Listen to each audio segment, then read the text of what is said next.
There was plenty to be proud of on Sunday as a seriously depleted Bears squad put up quite the fight away to the North Wales Crusaders, but were ultimately left empty-handed.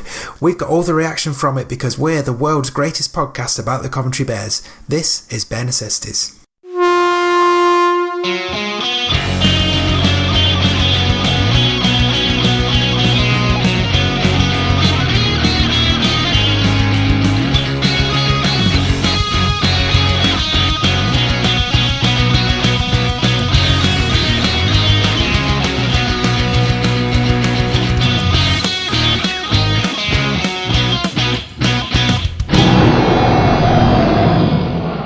Yes, welcome to Bear Necessities, your favourite podcast about the Coventry Bears. We live at covbearspodcast.com. We're at covbearspodcast on Twitter. We're sponsored by York's Tim, and you can get our show on Apple Podcasts, Spotify, YouTube, and loads of other places too. I'm one of your hosts, Dave Musson, and joining me as always is my co-pilot, Craig Cathcart. Craig, how are you doing? Yes, I'm very good, mate. I'm very good. Very proud of the team and how they approached the game at the weekend, especially with such a depleted squad. Gutted again that I didn't manage to make the trip to North Wales and have my fill of Wrexham lager, but hey, as I said, it's such a shame they didn't get the result at the end of the game, but they can hold their heads up high. Definitely, they definitely can. So coming up on the show this week, we will reflect on that tough trip to North Wales on Sunday, including hearing from Bears head coach Tom Tsang, and we'll have a quick look ahead to this weekend's final away match of the season, the very long journey to the northeast to face the Newcastle Thunder. But first, we've got something to tell you about that the club is getting behind, and that we as a podcast are backing wholeheartedly as well. So what it is, one of Cam Pierce-Paul's best friends, Daisy Ellis, she is very sadly suffering from terminal cancer and is trying to raise money just to fund a final attempt at treatment, try and get some drugs that she's that are not available in this country, and sort of give her one last chance at trying to do what she can to get over this, well, not necessarily get over, but at least contain this horrible disease a bit more and give her a bit more quality of life. So the plan is for there to be a bucket collection for Daisy at the final two Bears home games of the season, and you can also donate to Daisy's efforts via her GoFundMe page. We'll put a link to that page on our website, on our Twitter feed, and in the show notes for this episode.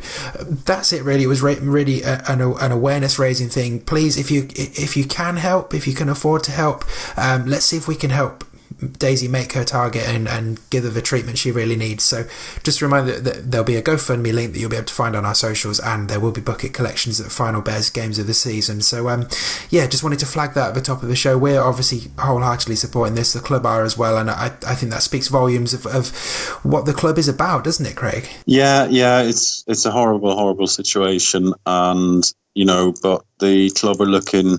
I'm really pleased that the club have taken a positive step and agreed to bucket collections and everything else in the last two home games, and I really do hope that Daisy manages to get the money that she needs and manages to pull through this. Definitely. So keep an eye out for that.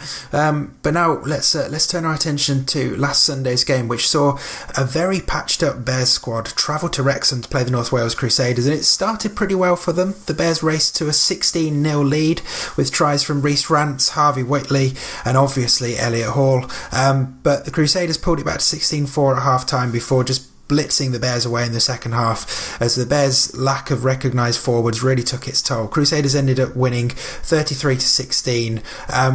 We'll chat about the game in a moment. There's lots of things to pick out, lots of positives to pick out from the Bears' point of view. But first, here's the thoughts of Bears head coach Tom Tsang.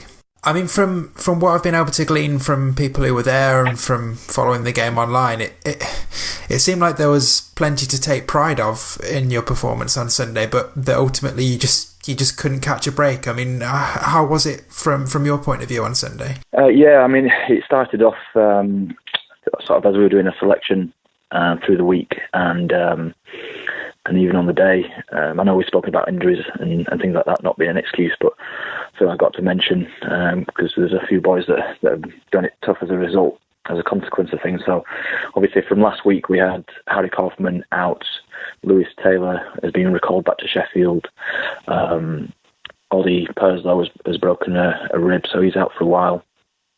So an already depleted squad picks up another couple of injuries and a recall from the middle unit of the field where we were already light. We were counting through the week and we had 9 players unavailable in the prop position or front row position. So obviously any team that's going through that is going to be doing it tough. And then we called Toby Richardson into the squad from Dewsbury, who's obviously played for us before this season. And then on the day he had to pull out with sickness. So we went into the game with one recognised prop in Jack Ray. Chris Barrett had to move into the front row. We had Hayden Freeman playing at loose forward, and so some serious sort of rejigging and players playing that position. And then 20 minutes into the game, Sam Davis hurts his knee, has to come off, can't return, and also Jack Ray, the only prop, gets concussed and can't return. So from that point on, we're doing it pretty tough. Sorry, I should have said Ewan Tiernan was back from a concussion, but obviously not an experienced player, so he was the only other prop that we had coming off the bench.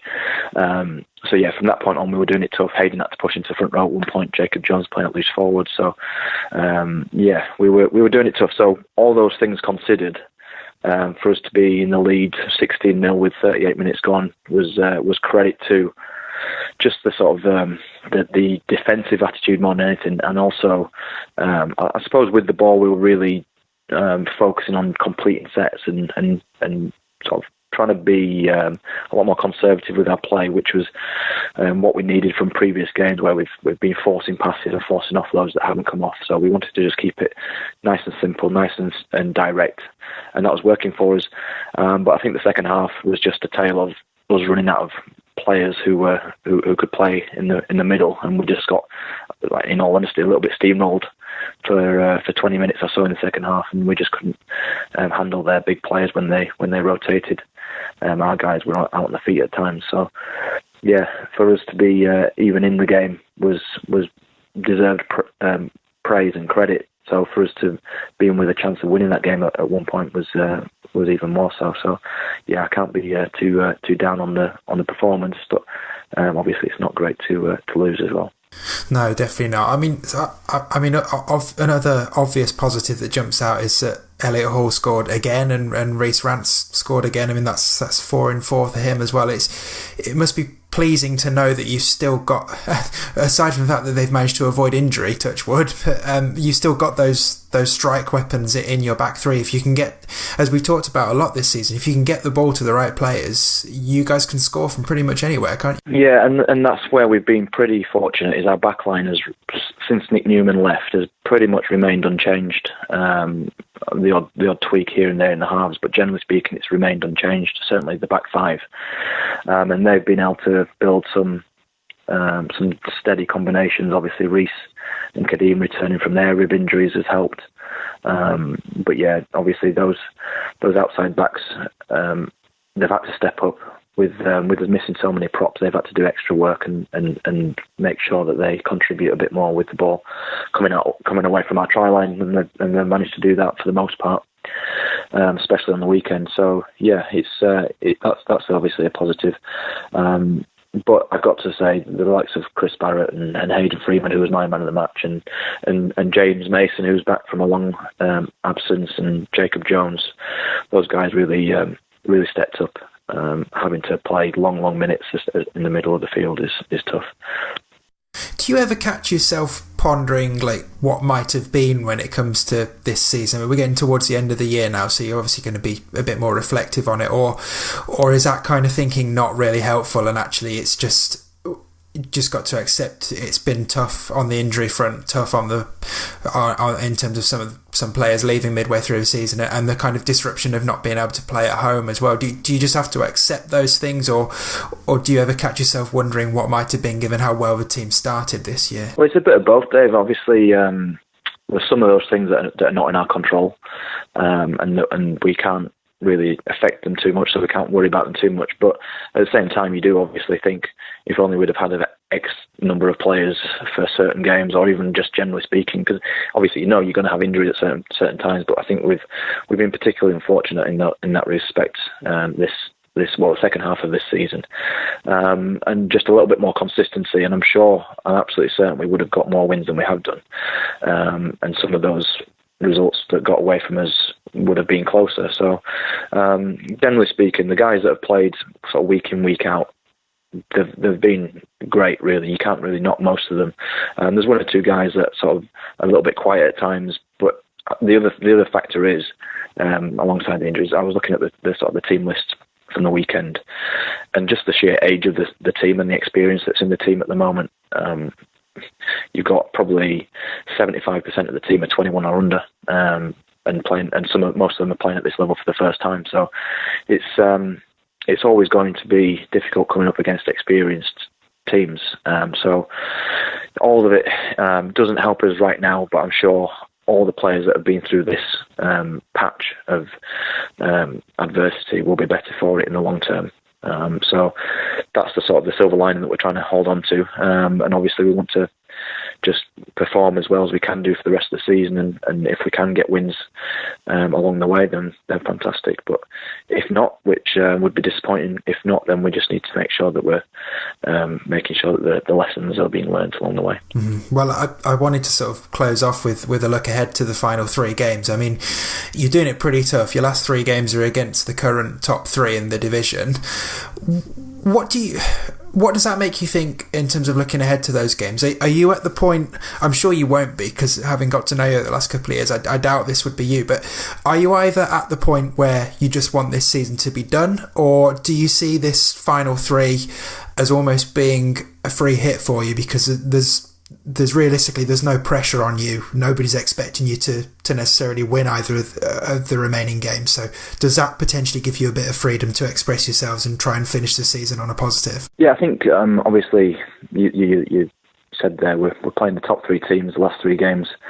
It's going to be tough, no doubt about that. But we said after the game on the weekend as a group, what we're wanting to do is make sure that we're endeavouring to put out our best performance for these next 3 games, and whatever the result is, that's going to be the result. But individually, we've got some pride in ourselves and our own performance and as the club, and as long as we're making sure that we can come in after 80 minutes and say that we did our best, like I said, individually and as a team, then I personally can't ask much more than that. And we'll be making sure that we try and implement some game plans that will help us along the way in the next 3 games as well. And obviously the players will then have to try and execute those things to give them themselves a good opportunity to stay in the game and potentially get an upset. But we'll never throw the towel in. But at the same time, we don't want to just start playing a style of rugby that doesn't suit us and not think anything of it. We're still going to be working to our own structures and trying to improve on previous performances, because we want to springboard into next season. We want to make sure that we're hitting next year pre-season with a bit of confidence and knowing that when we get a fresh complement of players back from injury, etc., and a new and a clean slate, that we'll be back where we were at the start of this year. Mm-hmm. And just lastly then, obviously this weekend is the final away trip of the season. I mean, you're sort of saving one of the longer journeys until last, and it's always tough going up to Newcastle anyway, but particularly this season they're in a good run of form. What are you expecting in particular from the trip to the North East this weekend? Well, the way Newcastle have been playing is very, very fast up tempo, and they've got some big outside backs that like to get their team on the front foot, and obviously some pretty skillful players that we know very well, like Nick Newman, etc., who like to play off the back of that dominant go forward. So the biggest challenge for us is to make sure that we try and control their ruck speed as much as we can in the early parts of each set, and obviously then control the ball in a way that we're turning it over on our terms and trying to put the ball into positions that helps us defensively. So that's obviously much easier said than done, but it's one of those things that if you can try and just stop their momentum as much as possible, then you give yourself plenty of opportunities to score, and it's up to us to execute. And like you've already mentioned, we've got guys that can score tries. So we'll go into it with a puncher's chance, obviously, and we've already beaten them this year, so we'll be sort of looking back at that and seeing what we did there. But yeah, it's going going to be tough, but we know that we just got to work hard and see where we come out the other end of it. Well, best of luck for Sunday, Tom. Fingers crossed for a good result, and I'll speak to you soon. Cheers, Dave. Appreciate it. So huge thanks to Tom, as always, for joining us. Craig, I mean, the Bears just can't get a break right now, can they? No, I feel so sorry for Tom, and he stays positive, and, you know, he doesn't let it get to him. He puts out a team every week, the best team that he can get on the pitch. But when you're already really depleted with injuries, the last thing that you want is two of your best performers from the last couple of months getting injured in the first half of a game that you're well in control of. And I don't know. I mean, this is, in all the seasons that I've followed the Bears, I've never known anything like this in terms of injuries. And not only that, it's injuries in specific positions. So, as you said before, I mean, what was it? Nine first choice props out injured. I mean, I remember at the start of the season when Bears were announcing all these new signings, and there was so many props being announced. Everyone was like, "How many props do we need? We can't possibly need that many props." And actually, we've run out of props that are fit, and we can't keep them fit. I mean, a lot of them are concussion related, so there's absolutely nothing you can do about that. I mean, these are young lads, and you can't expect them to. Well, they can't come back early from concussion because it could lead to long-term issues. So, you know, and no sooner do they get some people back fit on the pitch than there's other people getting injured. I know that all squads have the injuries to deal with. I know that Crusaders themselves had quite a few injuries ahead of the game, but I think it's such a difficult, rugby league is such a difficult game if you don't have a front row and you don't have a recognised front row. And not only that, you need interchanges off the bench playing in the front row as well. If you haven't got a middle in rugby league, then most teams will beat you. It's as simple as that. It doesn't matter how talented you are on the field or how good you are going forward. You'll just be worn down, and you know, from what I gather, that's what happened at the weekend. You know, a really excellent start, and then injuries to key players and the patched up sort of team. Everyone give 100%, and the fans that were in attendance were really proud of the performance and really proud of the effort put in. But the lads just came up short because they just couldn't contain Crusaders in the second half. People started to tire, and you know, the effort didn't drop, but you know, that's what happens. And with all that in mind, it's perhaps even more impressive then that the Bears were able to be in such a commanding position at half time. And it's unfortunate that the game went away from them in the second half, but as you say, like, players playing out of position, players perhaps carrying injuries that would ideally not be playing, but because there's so many other injuries they're having to play. And I guess momentum is such a huge thing as well. So once the Crusaders got on a bit of a roll and saw that they were getting joy through the Bears' middle because there's so many players playing out of position, it was always going to be an uphill struggle that second half, wasn't it? But it's credit to the team that they are still showing this much character, because they could quite easily just check out at this point and give up and think, well, there's only three, 4 games left. We've essentially got nothing to play for, you could argue, but that. You know, they're sticking to it. They're playing for the shirt. They're playing for their pride. And as you say, the fans who travelled to Wrexham on Sunday came back with glowing reports and were saying how proud they were of the team. And that's just testament to the kind of player that Tom and his coaching team put their faith in every week, isn't it? And it's testament to Tom as well. You know, we interview him after every game, and regardless of the result, he gives us these interviews, and he remains upbeat and positive, and looks to see how things can improve. And it would be easy for him and the rest of the coaching team for their heads to drop with the number of challenges they've had over the last couple of months. But he puts a team out there, and they always put the effort in. And the lads that play for him genuinely do play for him. And you know, you can see that. You know, the Bears might not have always had the results they've wanted over the last couple of months, but they've remained competitive in most games. And considering the number of players out and they, getting key positions, as I said, then they've done remarkably well to remain competitive, and actually still doing better than we have in previous seasons in terms of closeness of results and getting points on the board against established teams. They've done really well under the circumstances. I still do think I have a theory that this issue relates to the disjointed nature of this season. Genuinely do think that. There's been periods of the season. There was an 8-week period where the Bears didn't play. There was periods of time when there was one game, the Bears played a game, then didn't have a game for 2 weeks, then played a game, and then had no game for 3 weeks, periods like that. And I think when you have that, then players don't become hardened to the rigours, I guess, of playing week in, week out and playing regularly. And as I said, I'm pretty sure that has something to do with it. The other thing as well, obviously, is that probably the Bears have one of the youngest squads in the league. It is a young squad, and you do expect young, inexperienced players possibly to pick up more injuries on the basis that, again, they haven't become maybe battle-hardened to playing against bigger teams, experienced teams. But last season we didn't have those issues. There was injuries, of course, but we didn't have. Certainly I remember last season, the last 10 games or so, there was a really settled team, and pretty much the same 17 got picked each week. And they were playing week in, week out as well, which sort of backs up your point earlier, doesn't it?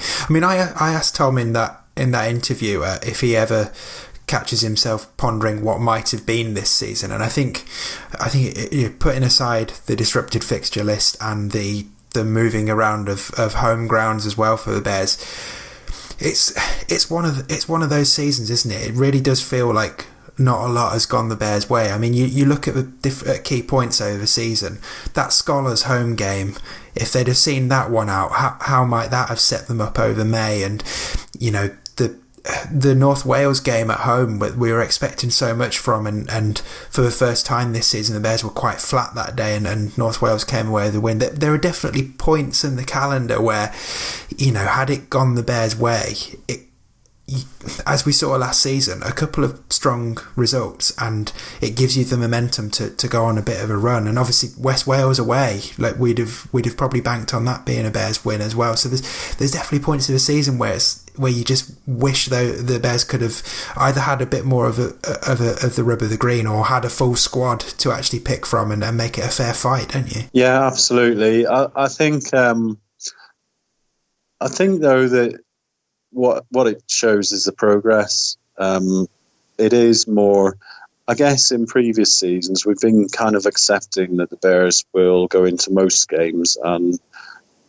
be relatively competitive, but expecting to lose. And in previous seasons, the Bears were looking to pick up wins probably against other expansion teams or other teams down near the bottom of the table. But with the number of expansion teams reducing and the Bears and Scholars, I guess, probably being the only ones left, with West Wales as well, then it reduces the number of opportunities to get a win. But what we've seen this year is wins against some of the big boys. We've seen competitiveness even in defeat. We've seen most games we've put, I think we're averaging nearly 20 points a game. So that's pretty good going when we're near the bottom of the league. So certainly there is a lot of progress. I think they'll have learned a lot from this season. They'll have learned that when they've put the effort in and things are going well, then we can get wins against the big teams. And they should take that into next season. But equally, they'll have learned a lot from the challenges of managing a squad and dealing with injuries and going to, putting in performances for a full 80 minutes and trying to see out games where they've been, pretty much even games right up to 60 minutes. So yeah, there's a lot to take from this season.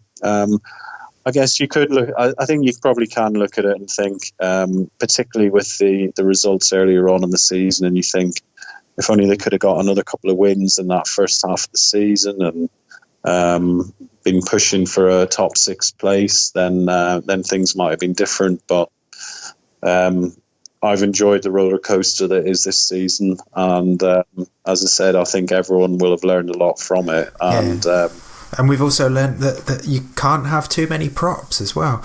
And I think I said that right. I said that right before the start of the season. You can never have too many props. I think on the one last thing on that is that I kind of felt maybe I was talking like it is the end of the season. There is 3 games left. I think the lads really just need to put everything behind them over the last couple of months, be proud of the performances, and go out there in the last 3 games and just give it their all.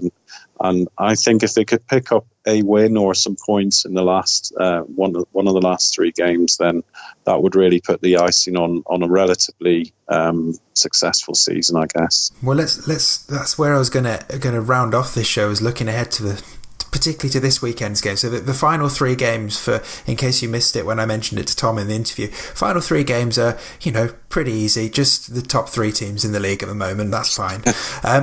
So there's no pressure on the Bears. There's nobody outside of the Bears camp is going to be expecting Coventry to win any of these games, so they can relax and just play their game and do what they need to do and see what happens. So that trio of really easy games starts this weekend with a trip to Newcastle. Well, obviously the Bears beat the Thunder earlier in the season.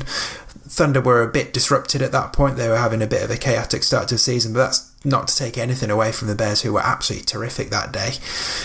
It's going to be a different proposition going up to North East on Sunday, and we know all about Nick Newman and how he can pull strings. What are you hoping for, and what are you expecting from this one, Craig? I do think it's going to be a real challenge. I think, obviously the Bears have shown they can beat Newcastle, beat them earlier this season, but they're on. I mean, they lost. I think they lost last week, didn't they? But prior to that, they've been on a run of 8 or 9 wins in a row, so they have been on good form. They are pushing for promotion still. They're certainly within a shot of getting promoted, and getting promoted automatically. I think they're 3 points off Whitehaven, so they'll be pushing for a win, and it's going to be very, very difficult with the current injury list. I don't think there'll be likely to be that many people coming back off the injury list for next week. Or for this week against Thunder. So it's going to be a challenge, but you never know in rugby, do you? You absolutely never know, and you never know what Tom and his coaching team will pull out of the hat. No one expected in a million years that the Bears would beat Thunder earlier in the season, so they could easily go there and surprise everyone. Who knows? Yes. The other thing is that in these last 3 games, all 3 of these teams are going to be feeling the pressure. That does a lot of things to Pete. That does strange things to players. They also may take the Bears lightly, and who knows? I think it's more likely the Bears might get a result in the last 2 games, which are both at home. But as you say, nothing to play for. The guys should just go out there, play as well as they can, put the effort in, play the attacking rugby, expansive rugby that we know they can do, and try and score as many points as possible, and try and outscore these teams in the last 3 games. Yeah, I like that. See, it's simple when you put it like that, Craig. Just score more points than the opposition. That's that simple. Well, we will wait and see what happens when the Bears travel up to Newcastle this weekend, and of course we'll be back next week to bring you all the reaction from it.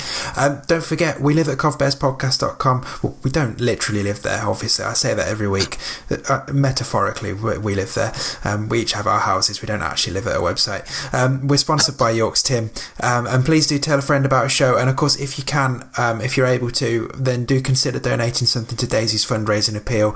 As I mentioned, we'll put the links in the show notes on our Twitter feed, on the website, and there will be bucket collections at the final 2 games. And we know that any help that we can put that way will be appreciated by her, and of course by Cam Pearce-Paul as well. So do support that if you can. As for us, we will be back next week. We'll be heading even closer to the final stages of the season and looking ahead to the last 2 home games, and another season in the bag. But Craig, for now, thanks as always, and I'll catch you next week. Yes, thanks, mate. Cheers.